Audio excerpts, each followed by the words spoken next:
Hello friends, I am Chevy. Welcome to my shed. How are you today? How's life in your world? How's things where you are? I hope it's fantastic.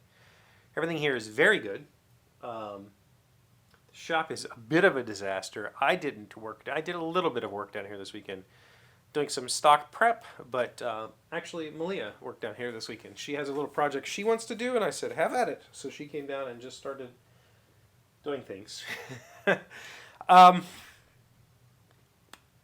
I meant to bring my Kindle down, so I have no prop to show you, but I finished the Bill Hodges series this week by Stephen King. So I think last Monday or Tuesday we talked about book one, which was Mr. Mercedes, and how I thought it was kind of eh. I finished the series mainly because I wanted to read a couple of more books that feature one of the characters from the series, and I wanted to just have all the information. So I finished, I read the second book, which is called Finders Keepers. I finished it Friday night, and then Saturday morning I started the last book, which is called End of Watch, and I finished it last night. So I read the whole series in 9 days, and I have thoughts, and my thoughts are, eh.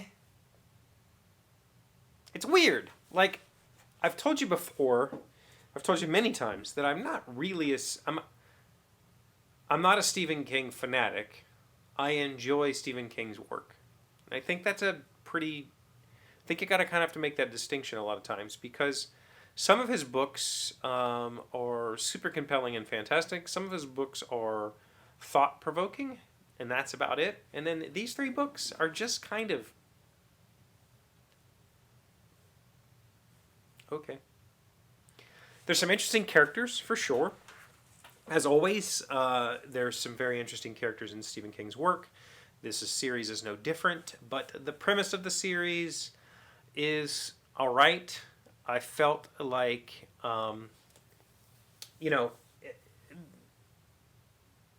Stephen King is a very wordy author.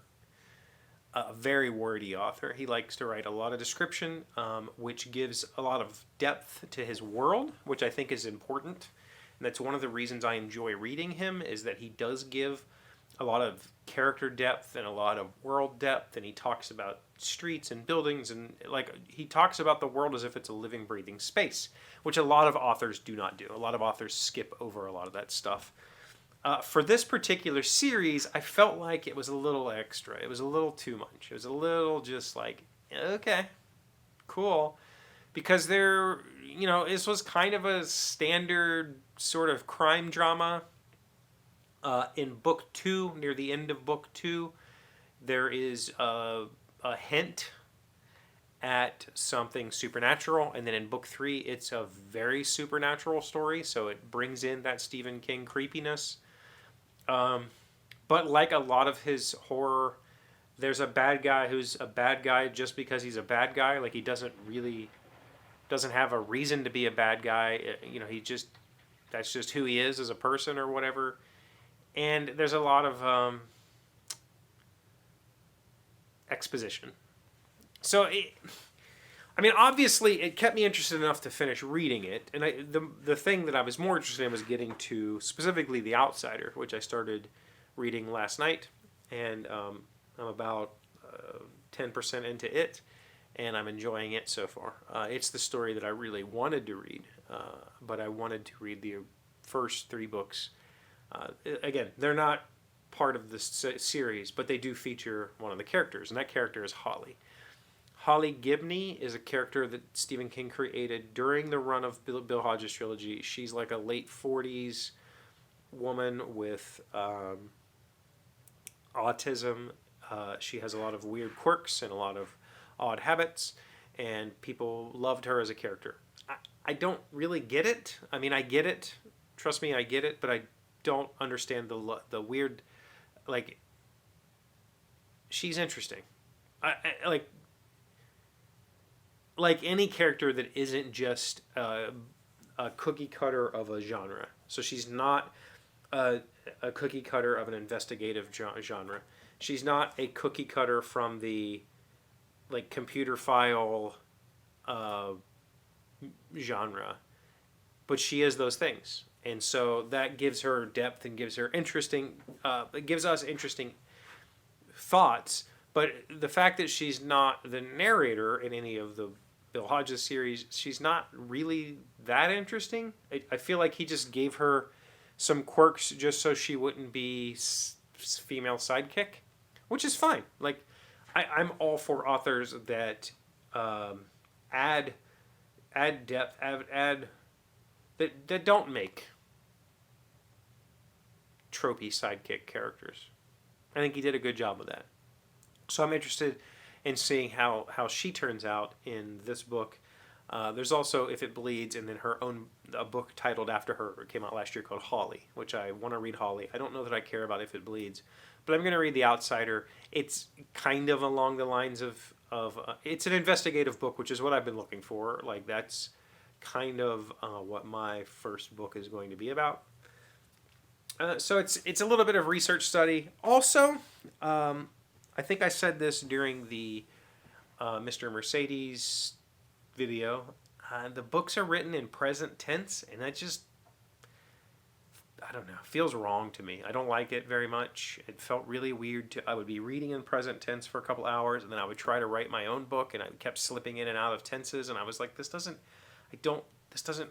jive well for me. Obviously, so book one, I mentioned there's a good bit of weird characters say things that are really out of character for their age and place in this world. All of his characters still act like they're in the 70s. They say things like jive and hip and whatever. It's just, vernacular that hasn't been used in popular culture for a long time. He says there's a lot of phrasings and a lot of words that are not quite right, which is, could be. He'll say things like, I'm trying to think of a good example. There was one last night that, like in the Mr. Mercedes, he talked about the smile face. Not the smiley face, the smile face. He does mention a smiley face at some point, but most of the time he calls things a smile face. And I'm thinking, is that Stephen King not understanding, or is that's how it is in his world? So those are interesting thoughts, because if you know anything about his works, they're all kind of loosely tied together. They all exist in this in his own universe. And so it could just be that it's a little bit distorted from what we know. But the weird part for me is that he'll distort little words like that, but then characters go shopping at normal places that we've heard of. They'll go out to eat at Denny's or whatever. Like, there's normal places, but then he'll do this weird thing, and I don't know if it's he doesn't understand, or if that's just how it is in his world. It reads, the stories tend to read like they exist in our world, but with supernatural powers. And so to have these odd phrases and these odd words that aren't quite right just feels wrong as a reader, and that I don't understand. But anyway, I think I gave the series 3 stars out of 5. It is just average. It's very strange for me to say that, because I feel like there was just so much exposition in these 3 books. I felt like these 3 books were really one book. They were each around 600 pages, which is a lot, like 160,000 words, 170,000 words, something like that. I feel like you could have told all 3 stories in 170,000 words. Like, there was just so much exposition that didn't necessarily need to be there.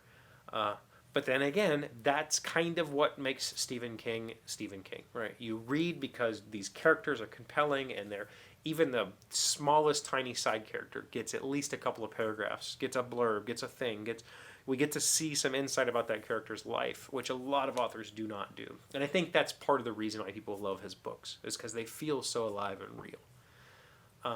And so for that reason, I did enjoy this series, and I kept turning pages because of that. As far as the premise went, the whole arc, all 3 books, the whole premise was very weak. There was a lot of very weak character motivations, just a lot of like, I don't feel like that person would do that, or I don't feel like that's okay. But you suspend all of that, and what you get is some really interesting character portraits. A villain who is evil just because he needs to be evil, and a sympathetic main character. If that's what you're into, have a blast. They're pretty cool books, as long as you can, I don't know, view it through the lens of this is a Stephen King. Yeah. What'd you get up to this weekend? Anything exciting? Malia's going to be taking over the shop for probably a little while. I have a project to work on, but I don't feel like I could do it in here right now.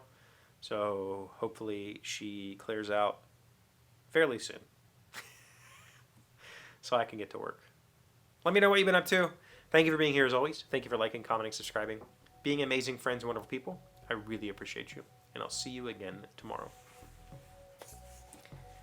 Today's word you should know sounds smart is thaumaturge. It is a noun meaning a person who works miracles. If you ever were to see Hannah early in the morning, just after she has awoken, then you would know her personal makeup artist is the epitome of a thaumaturge. Thaumaturge. Thaumaturge. I never really knew what that meant. I've heard it before, but I didn't know it meant that they were a miracle worker. So is Jesus a thaumaturge, or is that taking it too far?